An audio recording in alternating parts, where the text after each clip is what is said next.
بسم اللہ الرحمن الرحیم۔ یہ کہانی آپ کا بھی دل دہلا دے گی۔ سننے سے پہلے اپنے اعصاب مضبوط کر لیجیے گا۔ نائلہ کی عمر زیادہ نہیں تھی، مگر خوبصورتی میں چندے آفتاب چندے مہتاب تھی۔ جو بھی دیکھتا بس دیکھتا ہی رہ جاتا۔ میں نے کئی بار اس سے کہا تھا کہ اب کوئی مناسب سا رشتہ دیکھ کر ہاں کر دو، مگر نائلہ کے ذہن میں نہ جانے کون سے شہزادے کا تصور تھا۔ وہ تو کسی کے لیے مانتے ہی نہیں تھی۔ حالان کا وہ حافظ قرآن تھی۔ اس نے زندگی میں کبھی کسی کو نظر اٹھا کر نہیں دیکھا تھا، مگر نہ جانے اس کی زندگی میں ایسا کون تھا کہ وہ شادی کے لیے ہاں بھی نہیں کرتی تھی۔ تبھی تو نائلہ اپنی زندگی کے بہت حسین دنوں میں داخل ہوئی تھی کہ ایک دن اندھون ناک خبر ملی۔ وہ خبر ایسی تھی کہ اس نے میری آنکھوں سے آنسو جاری کر دیے۔ نائلہ اپنے گھر کے باہر لٹی پٹی لاش کی صورت میں ملی تھی۔ ایسی لاش کہ جس کے بارے میں کوئی یہ نہیں بتا سکتا تھا کہ اس کے ساتھ آخری لمحات میں کیا ہوا۔ بات تو بہت عجیب سی تھی۔ نائلہ کے ساتھ یہ واقعہ ہونا ہمارے لیے بہت بے چینی اور حیرت کا باعث تھا۔ میری اماں بھی ڈر گئیں، پوچھنے لگی کیا نائلہ کسی ایسے کام میں پڑی ہوئی تھی؟ میں نے کہا اماں سوال ہی پیدا نہیں ہوتا، وہ حافظ قرآن لڑکی تھی، اس کے بارے میں ایسا نہ سوچیں۔ اماں نے کہا کہ تم اس کے گھر نہیں جاؤ گی، مجھے تمہارے بارے میں فکر ہو رہی ہے۔ پتہ نہیں اس لڑکی کے ساتھ آخری لمحے کیا ہوا ہے جو اس کی لاش یوں لٹی پٹی اس کے گھر کے باہر پڑی ملی ہے۔ خدا کا خوف کرو، کچھ تو ہوا ہی ہوگا نا، یا اس لڑکی نے کوئی غلطی کی ہے جس کی اسے سزا ملی ہے۔ امی کی باتیں سن کر مجھے بہت دکھ ہوا تھا۔ اس لمحے تو میں اپنے ماں باپ کی بھی نہیں سن سکتی تھی۔ میں نے خود کو ایک کالی چادر میں ڈھانپا اور گھر سے باہر نکل پڑی۔ میرا رخ نائلہ کے گھر کی طرف تھا۔ میں اس کی والدہ سے جا کر بات کرنا چاہتی تھی کہ نائلہ کی لاش آپ کو کہاں سے اور کب اور کیسے ملی، اس کی یہ حالت کیسے ہوئی، وغیرہ وغیرہ، مگر میں اس بات سے بالکل ناواقف تھی کہ وہاں جا کر مجھے کچھ اور ہی دیکھنے کو ملے گا۔ جب میں وہاں پہنچی تو نائلہ کے جنازے کا بندوبست ہو چکا تھا۔ نائلہ کی میت کو غسل دے کر کفن پہنا دیا گیا تھا۔ نائلہ کا چہرہ کفن میں نظر نہیں آ رہا تھا۔ میرے جانے تک سارے بندوبست فٹافٹ کر لیے گئے تھے۔ سارے انتظامات ہونے کے بعد مجھے تو اس کا دیدار کرنے کا موقع بھی نہیں ملا۔ میں نے نائلہ کی والدہ کی طرف دیکھا۔ ان کے چہرے پر کوئی ملال کا اثر نہیں تھا۔ میں نے ان سے پوچھنا چاہا کہ نائلہ کی یہ حالت کیسے ہوئی، مگر وہ افراتفری میں تھی۔ کہنے لگی کہ مجھے نائلہ کی وصیت کے بارے میں ان لوگوں کو بتانا ہے جو کہ نائلہ کو دفن کرنے جا رہے ہیں۔ نائلہ کو دفن کرنے والے لوگوں میں اس کے رشتہ دار ہی شامل تھے، مگر وہ ایسی کون سی وصیت بتانے جا رہی تھی جو اس نے اتنی کم عمری میں کر دی؟ وصیت تو وہ عموماً وہ لوگ کرتے ہیں جنہیں اپنے مرنے کا انتظار ہوتا ہے، یا جو اپنی موت کے بارے میں پہلے سے یقین رکھتے ہیں۔ انہیں اپنی موت کا علم ہوتا ہے، مگر نائلہ تو یوں اچانک فوت ہوئی تھی کہ کوئی کہہ نہیں سکتا تھا اس نے وصیت کی ہوگی۔ مگر پھر نائلہ کی موت ایک پرچی لے کر سب کے سامنے آ گئی۔ میری بیٹی نے جو وصیت کی تھی اس پر پورا عمل کیا جائے گا، ورنہ میں کسی کو اجازت نہیں دیتی کہ اسے دفنائیں۔ میں اس کی ماں ہوں، میں اس کی وارث ہوں، اس کا باپ ابھی یہاں نہیں ہے، اس لیے جو بھی فیصلہ ہوگا وہ میرا حتمی فیصلہ ہوگا۔ یہ کہہ کر نائلہ کی ماں نے جو بات ہمیں سنائی وہ تو ہمارے سروں پر آسمان گرنے کو کافی تھی۔ نائلہ نے جاتے وقت وصیت کی تھی کہ اسے اس کے کتے کے ساتھ دفنایا جائے۔ اس کے کتے کو تو ہم سب نے دیکھا ہی ہوگا، مگر میں کوئی من گھڑت بات نہیں کر رہی۔ یہ بات نائلہ نے مجھے خود کہی تھی اور میں نے کاغذ پر لکھ لی تھی۔ میں نائلہ کی ماں ہوں، مجھ سے زیادہ اسے بہتر کوئی نہیں جان سکتا۔ میں جو بھی کہہ رہی ہوں اس کی روح کی تسکین کے لیے کہہ رہی ہوں۔ مجھے معلوم ہے کہ میری بیٹی اپنے اس کتے سے بہت زیادہ محبت کرتی تھی، چاہتی تھی کہ یہ اس کے ساتھ قبر میں بھی جائے۔ میں نے کبھی بھی اپنی بیٹی کی کوئی ناجائز بات نہیں مانی، مگر اب تو وہ مر گئی ہے، اب تو مجھے اس کی سننا ہی پڑے گی۔ ساتھ ہی ساتھ نائلہ کی ماں آنسو بہانے لگی۔ ہم سب کو اس کی اس انوکھی خواہش پر حیرت بھی ہوئی اور نائلہ کے نصیب پر رونا بھی آیا۔ حافظ قرآن ہونے کے باوجود اس کی قبر میں جو ہونے جا رہا تھا وہ ہمارے لیے افسوسناک تھا، مگر ایک ماں کے جذبات کو بھی ٹھیس نہیں پہنچائی جا سکتی تھی۔ لوگوں نے حافظ نائلہ کی ماں سے کوئی بحث نہیں کی تھی کیونکہ نائلہ کی ماں اس سے بہت محبت کرتی تھی۔ ہاں، مگر ہمیں اس بات کا احساس تھا کہ اس محلے کے مفتی صاحب یہ نہیں ہونے دیں گے۔ کوئی بھی غیر شرعی کام ہوتا تو وہ اپنی موجودگی سے اس کی مذمت کا اظہار ضرور کرتے تھے، مگر آج مولوی صاحب بھی یہاں نظر نہیں آ رہے تھے۔ میں نے کسی سے سنا کہ مولوی صاحب خود ہی حافظ نائلہ کی ماں کی ضد کے آگے مجبور ہو گئے تھے۔ انہوں نے بہت کوشش کی نائلہ کی ماں کو یہ سمجھانے کی کہ نائلہ کی یہ وصیت اگر تھی بھی تو یہ بہت بچگانہ اور غیر شرعی وصیت ہے، اس پر عمل نہیں کیا جائے گا۔ مگر نائلہ کی ماں بضد تھی کہ جیسا وہ کہہ رہی ہیں اس پر عمل کیا جائے۔ بالآخر مفتی صاحب نے نماز جنازہ پڑھانے سے بھی انکار کر دیا۔ میں مفتی صاحب کو بہت اچھے سے جانتی تھی، وہ بڑی حلیم طبیعت کے مالک تھے۔ ضرور نائلہ کی ماں نے کوئی بدتمیزی ہی کی ہوگی کہ وہ یہاں سے اپنی بات منوائے بغیر ہی چلے گئے، ورنہ تو وہ جہاں بھی جاتے تھے لوگ انہیں عزت بخشتے اور ان کی بات کا مان رکھتے تھے۔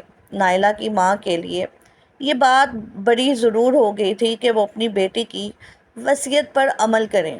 بہرحال اب تو نماز جنازہ مفتی صاحب کے ہی ایک شاگرد نے پڑھا لی تھی، کیونکہ کوئی بھی ایسا نہیں تھا جو اس نماز جنازہ میں شریک ہو سکے۔ نائلہ کی ماں کی ضد کی وجہ سے سبھی لوگ متنفر ہو گئے تھے کہ یہ کیسی پاگل عورت ہے۔ بہرحال ہر ایک کے چاہنے والے رشتہ دار ہوتے ہیں جو برے وقت میں بھی ساتھ کھڑے رہتے ہیں۔ نائلہ کی والدہ کے بھی ایسے ہی کچھ رشتہ دار تھے جنہوں نے اس کمزور لمحے میں بھی نائلہ کی ماں کا ساتھ دیا۔ بہرحال نماز جنازہ تیار کی گئی تھی۔ قبر میں دفنانے کا وقت آیا تو ایک چھوٹا سا کالے رنگ کا کتا بھی نائلہ کی قبر کے ساتھ رکھا گیا۔ کتا تو بڑا عجیب سا لگ رہا تھا، وحشت زدہ اور ڈرا سہما۔ میں نے اس کتے کو آج سے پہلے نائلہ کے ساتھ کبھی نہیں دیکھا تھا، مگر آج اس کتے کو دیکھ کر مجھے خوف آ رہا تھا۔ قبر کا عذاب میرے سر پر مسلط تھا، لگتا تھا جیسے اللہ نے نائلہ کی قبر میں کڑا عذاب دکھانا ہے۔ اسی لیے تو یہ معاملات پیش آ رہے ہیں کہ لاکھ ضد کرنے مفتی صاحب کے سمجھانے کے باوجود بھی نائلہ کی قبر میں ایک کتا بھی دفنایا جا رہا تھا۔ مگر یہ کتا تو زندہ تھا۔ اس کتے کو زندہ دفنانے پر وہ نائلہ کی لاش کا جو حشر کرتا، اس بات کا اندازہ میں بخوبی لگا سکتی تھی۔ بہرحال نائلہ کی ماں نے سختی سے ہدایت کی تھی کہ کتے کو نیچے قبر میں رکھتے ہی اس کے اوپر مٹی ڈال دی جائے تاکہ کتا بے بس ہو جائے اور کچھ نہ کر سکے، کیونکہ ہم قبر کو کھلا تو نہیں چھوڑ سکتے تھے، ورنہ یہ کتا قبر سے باہر نکل آئے گا۔ میرا دل خون کے آنسو رو رہا تھا کہ نائلہ نے جاتے جاتے یہ کیا وصیت کر دی جس کی وجہ سے اس کی آخرت بھی خراب ہونے جا رہی ہے۔ کتا تو ویسے ہی نجس جانور ہے، لیکن بہرحال جو ہونا تھا سو ہو کر رہا۔ ایک کالے رنگ کے کتے کو نائلہ کی قبر میں ڈال کر اوپر سے مٹی ڈال دی گئی۔ کتے کے چلانے کی آوازیں مجھے وحشت زدہ کر رہی تھیں، مگر میں نے وہاں سے بھاگنا ہی مناسب سمجھا۔ کوئی اور قبرستان ہوتا تو میں یوں نہ بھاگتی، مگر جیسی آوازیں اس کتے کی میرے کانوں میں پڑ رہی تھیں مجھے یوں لگا جیسے حافظ نائلہ کا عذاب یہیں شروع ہو گیا ہو۔ میں اللہ تعالیٰ سے عذاب قبر کی پناہ مانگتی جب وہاں سے نکلی۔ میرا دل زور زور سے دھڑک رہا تھا۔ میں رات بھر نائلہ کو ہی یاد کرتی رہی، اللہ سے دعا کرنے لگی کہ اے اللہ مجھے خواب میں ہی کوئی اشارہ دے دے، نائلہ کیسے فوت ہوئی، اس کے ساتھ کیا ہوا، کیسے انصاف دلاؤں اس کو، میں اس سے بات کرنا چاہتی ہوں، اس کا حال جاننا چاہتی ہوں۔ رات بھر میں نائلہ کے بارے میں سوچتی رہی، دعا کرتی رہی کہ مجھے کوئی خواب آ جائے۔ رات کے 1 بجے میری آنکھ لگی۔ کالا اندھیرا تھا، مجھے ڈر بھی لگ رہا تھا کہ پتہ نہیں کیا ہونے جا رہا ہے، مگر پھر بھی جو میں نے خواب دیکھا تو اس نے میرے ہوش اڑا دیے۔ خواب میں کیا دیکھتی ہوں کہ نائلہ مجھے کہتی ہے میری قبر کھود ڈالو، مجھے نکالو اس میں سے، اس کتے کو بھی مجھ سے الگ کر دو۔ میری ماں نے یہ کیا مسلط کر دیا مجھ پر، یہ تو بہت بڑا عذاب ہے میری قبر میں، مجھے اس نجس کی وجہ سے قبر کے معاملات میں مجھ پر یہ سختی کی جائے گی۔ یہ سن کر میری آنکھ کھل گئی، میرا پورا وجود پسینے میں شرابور تھا۔ میں پریشان تھی، دل زور زور سے دھڑک رہا تھا، میرے پورے وجود پر گھبراہٹ طاری تھی، میری آنکھوں سے آنسو جاری تھے۔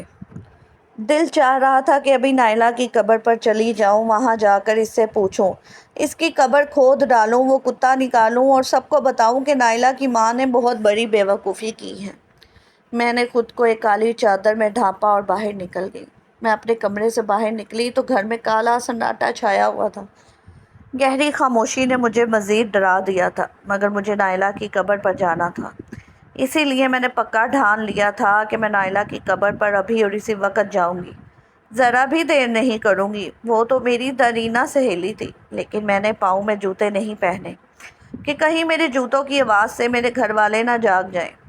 ظاہر ہے انہوں نے اور کیا کرنا تھا، مجھے منع کر دیتے کہ رات کے اس پہر تم کہاں جا رہی ہو۔ اس لیے میں نے اپنے جوتے اتار دیے اور ننگے پاؤں قبرستان کی طرف بڑھنے لگی۔ مجھے بہت ڈر لگ رہا تھا۔ میں نے گھر سے ایک چھوٹی سی ٹارچ بھی پکڑ لی تھی، جس کی روشنی میں میں اپنا راستہ دیکھ رہی تھی۔ میرے وجود میں کپ کپی سی تاری تھی۔ قبرستان میں آج سے پہلے کبھی مغرب کے بعد میں اکیلی نہیں گئی تھی، پر آج یہ وقت آن پہنچا تھا کہ رات کے 2 بجے کے قریب میں گھر سے قبرستان اکیلی جا رہی تھی۔ میرے ذہن میں میری والدہ کی باتیں بھی تھیں۔ انہوں نے مجھے منع کیا تھا کہ قدرت کے معاملات میں کبھی بھی دخل اندازی نہیں کرتے۔ اب اگر نائلہ کی ماں نے جب اسے قدرت کے خلاف جا کر دفن کر ہی دیا ہے، تو ہمیں چاہیے کہ ہم اس کے معاملے پر صبر کریں، معاملہ اللہ پر چھوڑ دیں۔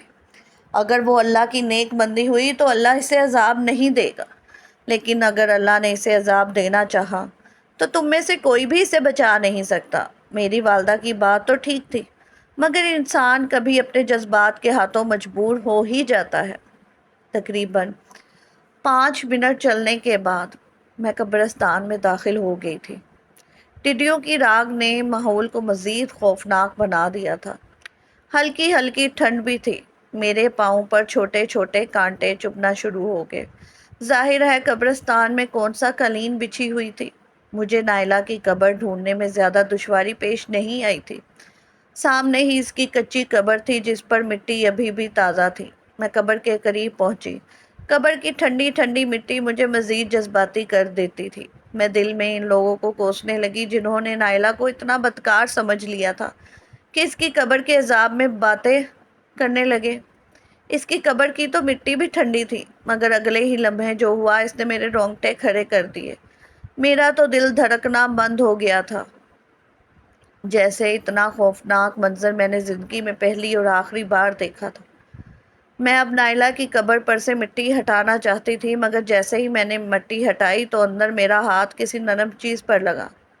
جب میں نے نیچے دیکھا تو وہ ایک موٹا کالا بچھو تھا، جو قبر کی مٹی کے عین نیچے حرکت کر رہا تھا۔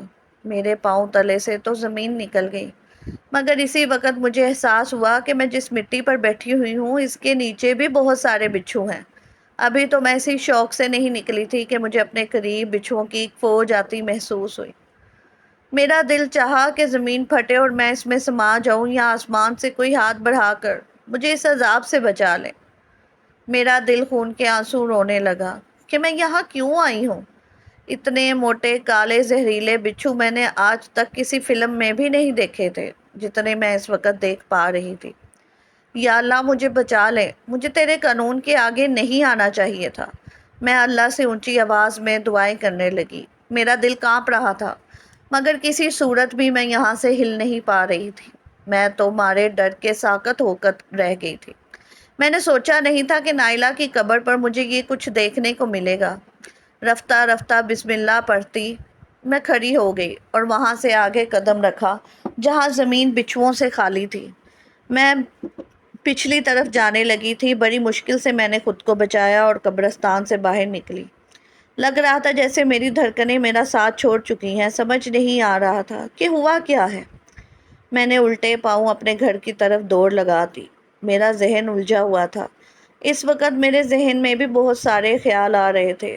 گھر کی طرف بھاگتے ہوئے میں یہ سوچ رہی تھی کہ اگر حافظ نائلہ اللہ کی نیک بندی تھی تو پھر یہ معاملہ کیا ہوا؟ کیا وہ خواب بھی جھوٹا تھا جو مجھے آیا؟ اس میں نائلہ خود مجھ سے کہہ رہی تھی کہ میری قبر کھولو، مجھے یہاں سے نکالو۔ میرا ذہن تو پہلے سے بھی زیادہ الجھ گیا تھا۔ فی الحال تو میری آنکھوں سے آنسو جاری تھے۔ بڑی مشکل سے جب میں بھاگتی ہوئی گھر پہنچی تو اماں کے ڈر سے میں نے ان سے بھی یہ بات نہیں کی کہ میں کہاں گئی تھی اور میرے ساتھ کیا ہوا۔ انہوں نے تو مجھے پہلے ہی حافظ نائلہ کی قبر پر جانے سے منع کیا تھا۔ ایسا کرنے سے بقول ان کے میرے اوپر کوئی برا اثر پڑ سکتا تھا، اسی لیے میں نے ان سے یہ بات چھپائی تھی۔ مگر دل میں جو خوف طاری ہو گیا تھا وہ تو اتنا زیادہ تھا کہ بیٹھے بیٹھے مجھے یوں لگتا جیسے میرے پاؤں پر بچھو اور عجیب و غریب کیڑے رینگ رہے ہوں۔ رات بھر میں یوں ہی روتی اور تڑپتی رہی۔ میرا بس نہیں چل رہا تھا کہ میں بھاگ کر کہیں جاؤں اور جا کر اس بات کا اعلان کر دوں کہ میرے ساتھ یہ واقعہ ہو گیا ہے، کوئی اور حافظ نائلہ کی قبر پر نہ جائے۔ میں مفتی صاحب کی شاگرد بھی رہ چکی تھی، انہی سے میں نے عالمہ کا کورس بھی کیا تھا، بلکہ میں نائلہ سے 2 سال پہلے فارغ ہوئی تھی۔ نائلہ مجھے اچھے سے جانتی تھی اور اسی وجہ سے مفتی صاحب نے اس کے جنازے میں آ کر اس کی وصیت کو پورا نہ کرنے کی بھی تلقین کی تھی، مگر میں ان کے سامنے جا کر اس بات کا اعتراف کرنا چاہتی تھی کہ مجھ سے اتنی بڑی خطا ہو گئی جو میں نے قدرت کے معاملے میں ٹانگ اڑانے کی کوشش کی۔ صبح ہوتے ہی میں فجر کی نماز کے فوراً بعد اپنے گھر سے بہانہ بنا کر نکلی، مفتی صاحب کے پاس پہنچی۔ نماز کے بعد وہ عموماً ناشتہ کرنے اندر حجرے میں جاتے تھے، میں ان کے پیچھے پیچھے ہی چلی گئی۔ امام صاحب کی بیوی بھی ان کے ساتھ ہی رہتی تھی، اس لیے وہاں جانے میں کبھی کوئی جھجک محسوس نہیں ہوئی۔ میں اپنی سہیلی نائلہ کے لیے پریشان تھی۔ اندر داخل ہوتے ہی میں نے ایک ہی سانس میں ساری بات کہہ دی۔ وہ مفتی صاحب، آپ کو پتہ ہے کہ نائلہ کی ماں نے کیا وصیت کی تھی؟ مجھے یہ خواب آیا وغیرہ وغیرہ۔ میں نے ساری بات ان کے گوشے گزار کر دی۔ یہ بات سننا تھی کہ ان کے چہرے کا رنگ بدل گیا تھا۔ لڑکی، تم ہوش میں تو ہو، یہ کیسی باتیں کر رہی ہو؟ بھلا اللہ کے قانون میں کبھی کسی نے بغاوت کی ہے؟ تم نے آج سے پہلے ایسا کہیں سنا ہے؟ اور تم تو کل کی بچی ہو، تمہیں کہاں سے ایسے خواب آنے لگے کہ تم جا کر اس کی قبر کھودو؟ جب بڑے بڑوں نے ایک کام نہیں کیا تو تم کون ہوتی ہو اس سارے معاملے میں دخل اندازی کرنے والی؟ خدا کا شکر کرو کہ تم کسی نقصان سے بچ گئی ہو، ورنہ وہ بچھو اور سانپ تمہیں کاٹ لیتے نا تو ساری زندگی ان کی جلن اور زہر تمہارے وجود سے نہ جاتی۔ قبر کا بچھو اگر ایک بار کسی کو چھو لے، اس کے بعد زندگی بھر اس کی جلن باقی رہتی ہے۔ دنیا کی کوئی دوائی اس کا علاج نہیں کر سکتی۔ اور ایک بات یاد رکھ لو بیٹا، جب تک اللہ نہیں چاہے گا اس قبر کا معمہ حل نہیں ہوگا۔ مجھے یوں لگتا ہے کہ ایک بارش ہوگی، اس کے بعد سارا راز فاش ہو جائے گا۔ مفتی صاحب کی بات سن کر میں سوچ میں پڑ گئی۔ بارش سے بھلا اس قبر کا معمہ کیسے حل ہوگا؟ لیکن کہتے ہیں نا، بڑے لوگ جو بات کہہ دیتے ہیں اس پر تو انسان کو یقین کرنا ہی چاہیے، چاہے وہ اس وقت کتنی جھوٹی ہی کیوں نہ لگے۔ خیر، میں نے بھی ایسا ہی کیا، مفتی صاحب کی بات پر یقین کر لیا، اور میں اس دن کا انتظار کرنے لگی جب بارش ہوگی اور نائلہ کی قبر کا معمہ کھلے گا۔ اللہ کی حکمت اسی میں تھی۔ 2 دن کے بعد زور زور سے بارش برسنے لگی۔ اس دن تو پورے گاؤں میں اولے بھی پڑے تھے، اور ایسے اولے میں نے زندگی بھر نہیں دیکھے تھے۔ نائلہ کا باپ پردیس سے یوں تو کسی دن بھی آ جاتا تھا، لیکن عجیب خبر ملی، اولے پڑنے کے اگلے دن ہی نائلہ کا باپ اپنے گھر آ گیا۔ گھر آ کر اس نے بڑی حیرت کا اظہار کیا کہ اس کی بیٹی کہاں گئی۔ سب لوگ محلے کے حیران تھے کہ کمال ہے اصغر، تمہیں تمہاری بیوی نے نہیں بتایا کہ تمہاری اکلوتی بیٹی اس دنیا سے چلے گئی؟ ہم تو سمجھے تھے کہ اس عجیب و غریب خواہش کے پیچھے بھی تمہاری رضامندی ہے، ورنہ تمہاری بیوی اتنا بڑا قدم کیسے اٹھاتی؟ کہنے لگا، میں نے اپنی بیوی کو کبھی اپنی بیٹی کے لیے سوتیلی ماں نہیں سمجھا۔ اس نے تو یہی کہا تھا کہ ہمیشہ میری بیٹی کی قدر کرے گی، سگی ماں جیسی محبت کرے گی۔ مجھے کیا پتا تھا کہ وہ میری بیٹی کو میری غیر موجودگی میں ہی اتنے برے حالوں میں دفنا دے گی۔ میں تو لٹ گیا، میرے پاس اپنی بیٹی کے علاوہ اور تھا ہی کون؟ لیکن اب میں اپنی بیٹی کی قبر پر ضرور جاؤں گا۔ وہ آدمی رو دھو کر اسی نتیجے پر پہنچا کہ وہ اپنی بیٹی کی قبر بن جائے گا، مگر بارش کی وجہ سے جب اپنی بیٹی کی قبر پر پہنچا تو ساری مٹی ادھر ادھر ہو چکی تھی، شاید لاوارثوں کی طرح دفنائے جانے کی وجہ سے کسی نے ٹھیک سے مٹی بھی قبر پر نہیں ڈالی تھی۔ لیکن قبر سے مٹی ہٹ چکی تھی، باقی پتھر ہٹانے کو باپ کا جزائے محبت ہی کافی تھا۔ جیسے ہی اس نے پتھر ہٹا کر اپنی بیٹی پر نظر ڈالی تو کانپ کر رہ گیا۔ بیٹی کی قبر میں مرا ہوا کتا پڑا تھا جس سے بدبو تو نہیں آ رہی تھی۔ شاید یہ اس کی بیٹی کی قبر کی خیر کا کمال تھا کہ اس کتے سے بھی بدبو نہیں آئی، پر اس کی بیٹی کے وجود پر پڑے زخموں سے اسے اپنی بیوی کے ظلم کا اندازہ ضرور ہو گیا تھا۔ شاید اس عورت نے جہاں اپنے ظلم کی انتہا کرتے ہوئے اپنی بیٹی کو کتے کے ساتھ دفنایا، وہیں اللہ نے اس کی عقل پر پردہ ڈال دیا، اتنا گہرا پردہ کہ وہ یہ بھی نہ سمجھ سکی کہ کتے کی وجہ سے کہیں دوبارہ قبر کھولنا نہ پڑ جائے۔ لیکن بس کہتے ہیں کہ انسان نے جب اپنا جرم چھپانا ہوتا ہے تو 100 کوشش کرتا ہے، لیکن جب قدرت نے اس کے جرم کو دکھانا ہوتا تو 1000 بہانے نکل آتے ہیں۔ نائلہ کی ماں کو بھی اپنے شوہر سے طلاق ہو گئی تھی۔ اس نے اپنی بیٹی کی حسد میں آ کر اپنی محبت کرنے والے شوہر اور 2 بچوں کے باپ کو بھی کھو دیا۔ یاد ہی بات نائلہ کے مرنے کی تو وہ ایک ماں ہے۔ آج تک کسی کو پتہ نہیں چل سکا کہ اس کی موت کیسے واقع ہوئی تھی، نہ ہی نائلہ کے باپ نے کسی سے یہ بات کہی۔